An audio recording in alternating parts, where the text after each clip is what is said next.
Un honor, para mí es un honor participar en este simposio y especialmente con un tema absolutamente apasionante como es el síndrome de vómitos cíclicos. Perfecto. Muy bien. El síndrome de vómito cíclico es un tema apasionante tanto en niños como en adultos. En esta estadística podemos ver el progreso de las publicaciones de síndrome de vómito cíclico. Recuerden que existe el vómito cíclico y el síndrome de hiperemesis cannabinoide. Cada vez que por ejemplo, en Estados Unidos, que un estado permite el consumo tanto recreacional como medicinal de marihuana, pues obviamente están viendo mucho más incidencia y prevalencia del síndrome de hiperemesis por cannabinoides. Entonces, en el año 95 existió el primer simposio de síndrome de vómito cíclico, luego en el año 99 el segundo, luego salieron las primeras guías basadas de consenso en el año 2008, las guías de adultos salieron solamente hasta el 2019 y actualmente se están revisando las guías de vómitos cíclicos o de vómito cíclico en pediatría. Cuando un niño y un adulto vomita, es un reto diagnóstico, especialmente cuando uno le ha hecho todos los exámenes posibles y todo sale negativo. ¿Qué es los pacientes a los que me voy a referir? Tienen mala calidad de vida, tanto para ellos como para los pacientes. Les pongo un ejemplo, una paciente de 15 años con múltiples episodios eméticos, hasta 15 al día, episódicos con algunos 8 o 15 días en que no tenía casi síntomas, de 1 año y medio de evolución, había pasado por varios servicios de Bogotá, donde siempre llegaba deshidratada, asociados a dolor abdominal, náuseas y cefalea con influencia emocional. Había un antecedente claro de migraña familiar, tenían 2 endoscopias, por lo menos en nuestra institución, sin embargo se habían hecho otras ambulatoriamente, tenía vías digestivas, TAG abdominal, TAG y resonancia cerebral, amonio, electrolitos, gases venosos, función hepática, renal, glicemia, cortisol, piruvato, lactato, aminoácidos en sangre y en orina normales. Psiquiatría la valora, le diagnostica un trastorno de ansiedad y un trastorno obsesivo compulsivo, inician olanzapina y sertralina. Con esto la recibimos nosotros y la paciente llevaba 1 año y medio. Resolvemos darle lo que se llama el cóctel mitocondrial, que es L-carnitina, coenzima Q10 y propanolol, y la paciente mejora durante 3 meses. Pero bueno, no todo es alegría, reingresa a los 3 meses y se siente fatigada con el ejercicio. Y revisamos una resonancia nuclear magnética cerebral y encontramos con el neuroradiólogo una señal de alta intensidad en el globo pálido izquierdo de 5 milímetros, el cual es negativo en las otras resonancias que se habían tomado intrainstitucionalmente. Y esto es una característica de estos pacientes que son borderline con enfermedad mitocondrial. Por lo tanto, nosotros le hacemos lo que se llama el puntaje de Morava, que se lo recomiendo para enfermedad mitocondrial, y da un puntaje de 7, es decir, que es una posible desorden mitocondrial. Le hacemos el estudio del exoma para ver si tiene, y definitivamente tiene una variante heterocigota patogénica, variante de significado incierto, o sea, no es típica de la enfermedad mitocondrial, es borderline, y es lo que pasa en este tipo de pacientes.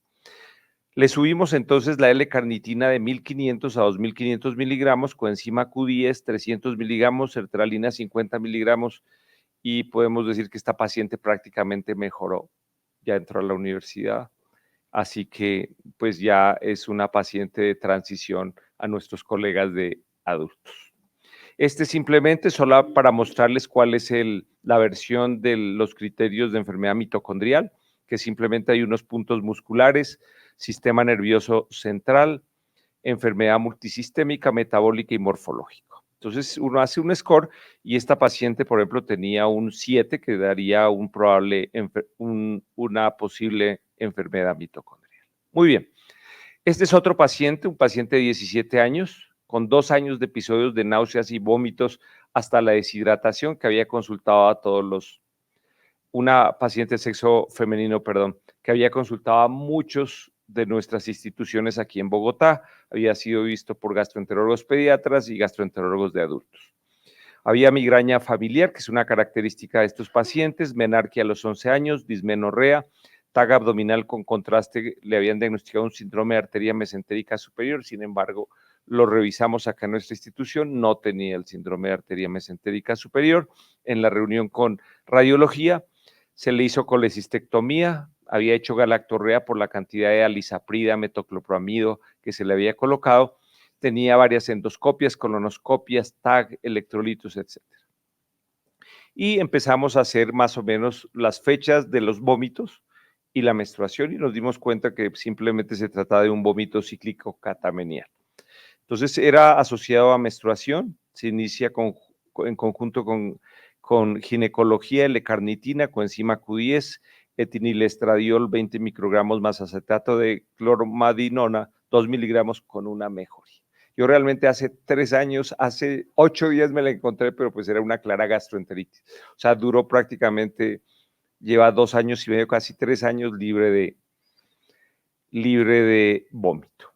Por lo tanto, el síndrome de vómito cíclico es un trastorno funcional caracterizado por episodios agudos y recurrentes de náuseas y vómito que dura de horas a días, alternado con episodios sin síntomas, llevando a repetidas visitas a urgencias y hospitalizaciones. Generalmente en la edad adulta es subdiagnosticado. Obviamente aparece, como se observa acá, en los criterios de Roma 4, en la edad del lactante, también se observa en los adolescentes y en los criterios de Roma 4 del adulto como un trastorno funcional también está descrito, es decir, como vemos acá en los nuevos criterios de Roma 4, está en todas las edades de la vida. ¿Qué tenemos que saber? Que puede haber una sobreposición del síndrome de vómito cíclico. Hay una sobreposición entre lo que se llama migraña abdominal, que tenemos varios pacientes, síndrome de vómito cíclico y cefaleas migrañosas. Claro, la migraña abdominal, el punto cardinal es el dolor abdominal. En el vómito cíclico, el vómito, y en la cefalea migrañosa, la cefalea, pero todos tienen lo mismo, náuseas, vómito, empiezan con fotofobia, palidez, ellos saben cuándo va a empezar el vómito, historia personal o familiar de cefaleas migrañosas y pues se hacen una hiporexia durante los episodios. Por lo tanto, los criterios diagnósticos son iguales, por ejemplo, los de adolescentes y adultos, 2 o más episodios de náuseas intensas e incesantes y vómitos paroxísticos que duran horas a días en un periodo de 6 meses. Los episodios son estereotipados en cada paciente. Los pacientes me dicen, doctor, mi hija o mi hijo vomita como el exorcista, empieza a vomitar y nadie lo para hasta que nos toca salir corriendo a la Fundación Santa Fe, donde lo hidratan, lo mejoran, mejoran durante 24 horas y lo mandan otra vez y vuelve y hace estos episodios. Muy bien. Pero lo importante es saber que después de una evaluación médica apropiada, por lo menos unas vías digestivas, un procedimiento endoscópico en la mayoría de casos, los síntomas no pueden atribuirse a otra condición. ¿Qué tan frecuente es esto? Pues nuestro colega Carlos Velasco en Cali hizo esta prevalencia de vómito cíclico y como podemos ver en este estudio latinoamericano, en menores de 18 años, de 6.200 pacientes, habían 21. Y en Colombia, más o menos, la prevalencia en Latinoamérica es 0,3% y en Colombia 0,4%. Sin embargo, pensamos que está subdiagnosticada tanto en niños como en adultos. La prevalencia en otros países, Estados Unidos, Turquía, por ejemplo, de los pocos estudios que hay, es de 2%, también es la misma prevalencia en adultos. Un costo anual en niños en Estados Unidos que se sacó un promedio es $17,000 por niño.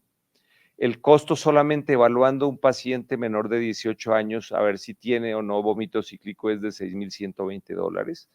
Pero los costos de hospitalizaciones en adultos anuales son cercanos a los 200 millones. Y claro, esto, sobre todo en edad adulto, tiene problemas más psicosociales, pérdida del trabajo, divorcios, hasta un 30%. ¿Cuáles son los tipos de vómitos cíclicos? Son 5 tipos. Este es el clásico, es decir, más o menos, por ejemplo, cada 20 días este paciente 15 días hace episodios de vómito que lo llevan hasta la deshidratación, lo que se llama el episódico esporádico, que generalmente puede ser disparado por cosas estresantes, que puede ser un estrés en el trabajo, por ejemplo, en un adulto joven, o, por ejemplo, tenemos pacientes que el día del cumpleaños, por la emoción del cumpleaños, empiezan a vomitar y se tiran el cumpleaños. Entonces, también está lo que se ha llamado los ciclos más largos, que son más difíciles de tratar, es decir, muy esporádicamente hacen, pero cuando hacen los episodios terminan 8 días hospitalizados, o episodios cíclicos, es decir, hacen un mes de vómitos, paran durante uno o 2 meses y otra vez hacen ciclos de vómitos. Y hay uno que se ha llamado el coalescente, que antes se pensaba que uno de los criterios era que durante episodios debía estar totalmente asintomático. Se ha visto que no es así. Ellos permanecen con especialmente náuseas, agrias. Entonces todos, por lo menos en la edad adulta, piensan que es reflujo.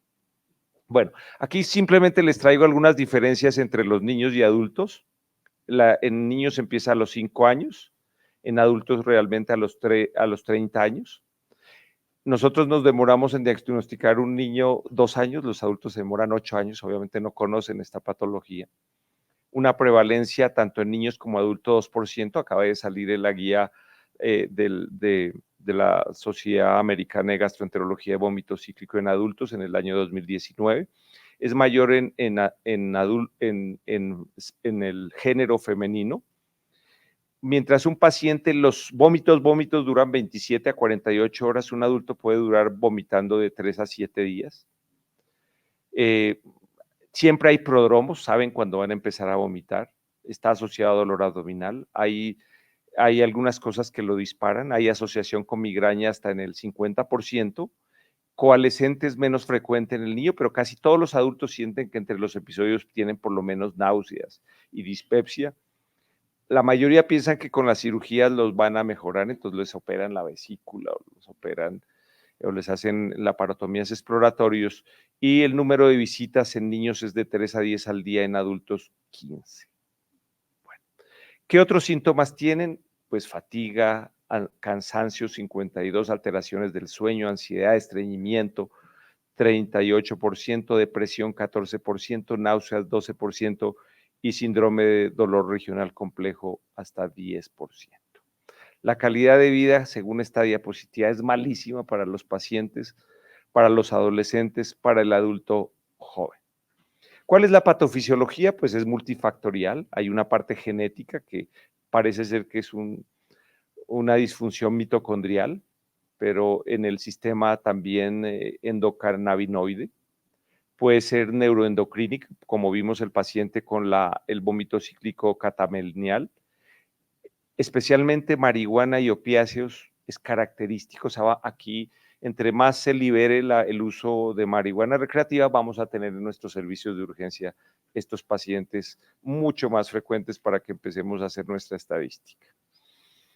El medio ambiente y hay factores emocionales que lo pueden disparar. ¿Qué cosas nos pueden dar y sospechar? Por ejemplo, en el PET-scan podemos encontrar un hipermetabolismo o una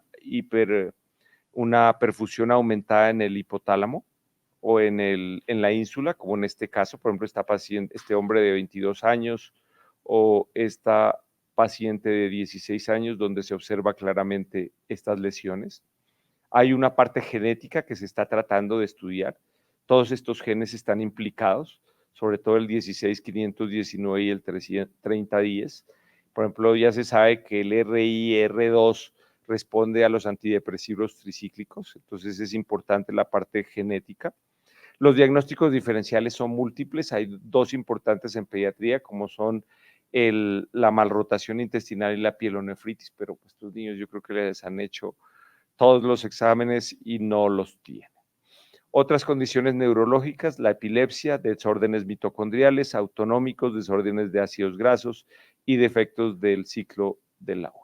Signos de alarma, pues el dolor abdominal severo, los pacientes con vómito bilioso, con hemorragia digestiva, con déficit neurológica y con laboratorios especialmente acidosis metabólica después de hidratarlos con un anion gap aumentado. Solamente recordarles Dando a mis colegas de adultos el síndrome de hiperemesis cannabinoide, que vamos a ver probablemente más por el uso de marihuana. Generalmente estos pacientes, una característica no típica, pero necesitan baños frecuentes. Eso parece que les da cierta alivio, aunque no es típico, pues son vómitos episódicos estereotipados que se asemejan al síndrome de vómito cíclico por aparición, duración y frecuencia, presentación después del uso de prolongado y excesivo de cannabis, alivio de los episodios de vómitos mediante el cese sostenido del consumo de cannabis y puede estar asociado con baños o duchas calientes prolongados, pero no necesariamente es patognománico. Aquí vemos, por ejemplo, este estudio que aparece abajo, donde encuentran que 48% de los pacientes con síndrome de vómito cíclico pues usaban duchas calientes para aliviarlo, y los que usaban cannabis y vomitaban 74%. Historia natural, hay solamente 2 estudios de seguimiento, 1 a 5 años, donde se ve que muchos de estos pacientes quedan con migraña, o sea, es un espectro de la migraña. Algunos quedan con dolor abdominal. Este estudio del lado izquierdo, de 41 niños a 12 años, que ya podemos ver cómo se resuelve el 61%, pero el 42% quedan migrañosos y con síndrome de intestino irritable o dolor abdominal recurrente funcional. Por lo tanto, hasta aquí vemos que es una patología que probablemente tanto en niños como en adultos no estamos reconociendo, requiere una evaluación apropiada. Existe sobreposición con migraña y cefaleas migrañosas. Su prevalencia puede ser alrededor del 2%. Existen 5 patrones específicos. No siempre están asintomáticos entre los episodios. Tiene una etiología multifactorial. Hay signos de alarma y parece ser que se mejora con la adolescencia. Es diferente al vómito cíclico del adulto, que empieza a los 30 años y que persiste muchos años más. Muy bien. Listo, tratamiento. Entonces uno debe dividir el vómito cíclico en 4 fases. Fase interepisódica, para prevenir que el paciente no vomite. Fase abortiva es que el paciente dijo, voy a empezar a vomitar, por lo tanto empiezo a sentir náuseas, palidez, dolor abdominal, yo sé que voy a vomitar, entonces, ¿qué hacer ahí? El que ya empezó a vomitar, que llega a los servicios de emergencias, y la parte de recuperación. Bueno, aquí está uno de los, pues de lo que se deben tomar en estos pacientes. Apenas llegan, se le debe hacer electrolitos, muchos ya tienen vías digestivas, pero esencialmente hay que tomar un lactato, un amonio y unos aminoácidos en sangre y en orina. La mayoría tienen todo negativo, incluyendo resonancia cerebral, y pues se trata de un probable síndrome de vómito cíclico. ¿Qué hacemos para que no empiecen a vomitar? ¿Qué es lo importante? Entonces, lo que se llama la terapia profiláctica en síndrome de vómito cíclico leve, que la idea es que no vayan a emergencias, tienen generalmente menos de 6 episodios al año, y es evitar estrés. Les enseñamos a hacer respiración abdominal cuando sientan que va a empezar el vómito, mantener buena hidratación, agua, bien hidratados, evitar cigarrillo, alcohol y café, comer regularmente, por ejemplo, deben tener snacks antes del ejercicio, y antes de dormirse también debe tener, por ejemplo, un cereal para pasar la noche, entonces eso los ayuda. Ejercicio regular y sin exceso, y buena higiene del sueño. Todos estos cambios ayudan que la mayoría de pacientes con estos cambios, que es el modelo psicosocial, el 70% mejora. Higiene del sueño, digamos, no televisión en las noches, no pantallas antes de acostarse, evitar el alcohol en las noches y comidas y ejercicio vigoroso. Esta es la respiración diafragmática. Todos nuestros pacientes saben hacer respiración abdominal o diafragmática, que simplemente al inhalar tiene que salir el abdomen, y los entrenamos a ellos. A los peques también hay algunas características para enseñarlos a respirar, como simplemente levantar y bajar un juguete. Muchos les damos algunos clips para meditación, y pues ustedes saben, estos trastornos funcionales cada vez están relacionados con la mente e intestino, y ya por lo menos en mi casa ya todo el mundo medita, inclusive el perro de la casa hace meditación. Esta es mi hija Valentina tratando de enseñarle a meditar a Leo, que es nuestro perro en este momento. Muy bien. Cosas interesantes que se ha ayudado para el vómito cíclico, la neuroestimulación auricular. Pues tuvimos la oportunidad en Boston de mirarlo. Sirve para síndrome de rumiación, síndrome de vómito cíclico y muchos trastornos funcionales. Yo no sé si los pacientes se curan es por el costo, el costo tan terrible de cada sesión de eso, pero esto es una realidad. Bueno, medicación profiláctica, nosotros usamos la ciproheptadina en menores de 5 años más el cóctel mitocondrial, o sea, coenzima Q10 más L-carnitina más multivitamínicos. De segunda opción, propanolol o aprepitan. En mayores de 5 años, generalmente nos va mejor con amitriptilina más cóctel mitocondrial, propanolol y aprepitan. Y pues hay opciones como el topiramato, el fenobarbital, y cada vez hemos ido mirando esto. ¿Cómo funciona esto? ¿Por qué? ¿Por qué funciona? Este estudio que fue publicado en el 2011, ustedes recuerden que la carnitina lo que hace es un transportador que coge los ácidos grasos en ayuno y los mete a la mitocondria, que usan muchos, por lo menos de los grupos de trotadores y triatlonistas, digamos, pero pues no tiene indicación, pero les da un efecto placebo. Entonces los ácidos grasos libres entran a la mitocondria. Acá está la coenzima Q10 para el ciclo de Krebs y por eso es que está la coenzima Q10 manteniendo más de 3 miligramos por litro, la L-carnitina y la amitriptilina y la ciproheptadina encontró que más de los 75 de estos pacientes respondían. ¿Qué pasa cuando el vómito es refractario? Ya es más difícil, hay que usar aprepitan oral, amitriptilina una dosis más alta, siempre haciendo pues un seguimiento con electrocardiograma y están las terapias combinadas. En caso de sedación de rescate, chlorpromazina y difenhidramina o infusión de dexmedetomidina también, que en algunos casos nos ha tocado usarlo. Aquí está la revisión sistemática, tanto en niños como adultos. El ondansetron, afortunadamente el año pasado, bueno, yo hice el lanzamiento del ondansetron oral, simplemente se coloca una pastilla en la lengua y de 4 y 16 miligramos y eso se absorbe y se ha visto que es inclusive más efectivo que el intramuscular o endovenoso, ya que, claro, eso lo pueden usar en la primera hora y pueden tenerlo en la casa. Entonces, esto nos ha ayudado, que tiene una buena evidencia. Pero también están los triptanes que se pueden usar en estos pacientes. ¿Qué hacemos cuando el paciente llega a urgencias? Intervención temprana.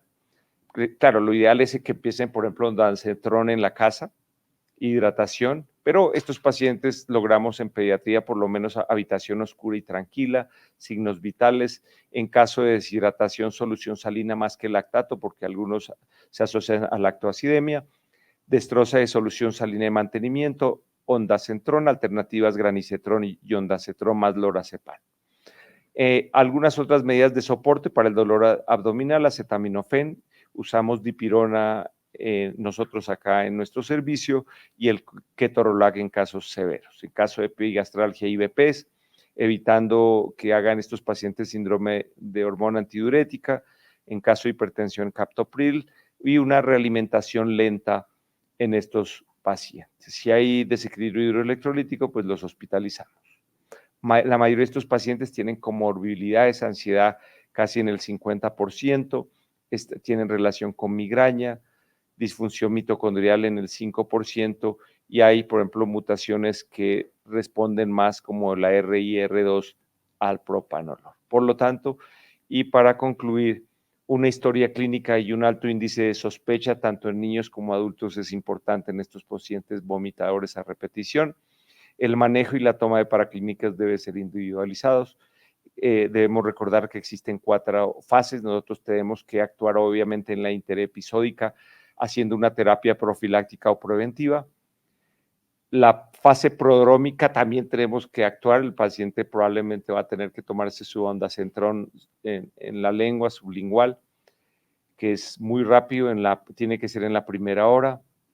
Tercera, la fase emética o de vómito, que es la terapia de rescate, y una fase de recuperación, muchas veces intrahospitalaria de rehabilitación nutricional. La mayoría de estos pacientes responden a cambios de hábitos de vida saludable y lo que se ha llamado la el cóctel mitocondrial con coenzima Q10, L-carnitina y multivitamínicos, la terapia de rescate en el servicio de urgencias, el manejo de las comorbilidades y como todo el seguimiento requieren un grupo multidisciplinario y muchos de estos pacientes se irán derivando al grupo de adultos, que se necesita en este caso un psiquiatra, a veces neurología, nutricionista, genética, y obviamente hay que implicar en la familia. Muchas gracias.